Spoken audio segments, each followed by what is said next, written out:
So, ayan na, natanim na. Malinis pa siya tignan kasi nakikita yung ugat kapag ito ay lumaki na. So, mag-a-adjust yan. Then, lalaki pa ito.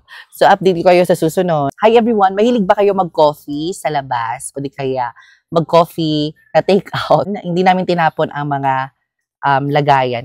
Ang gagawin natin dito ay i-recycle natin, ay itataniman natin. So, huwag niyong itatapon ito Yan. Butasin niyo sa ilalim. Napakatulis ng ating garden knife. Kung gusto niyong bumili ng mga garden knife, i-ano ko sa yellow basket. Nasa link below. Ang itatanim natin, itong ating mga bromeliads. Yan. Doon ko nakuha to sa garden wall namin. So, madami na kasi yung mga suloy. So, kailangan natin siyang. Lagyan muna natin ng soil. Coco husk or coco fiber. Depende kung anong tawag nyo dyan. Kasi epiphytic plants ang ating mga bromeliads. Ibig sabihin, tumutubo sila sa mga kahoy o mga puno. So, yung mga coco husk, mga ganito, pwedeng-pwede yan. So, ito, ilalagay ko to sa bahay. Ang bulaklak nito, guys, ay pula.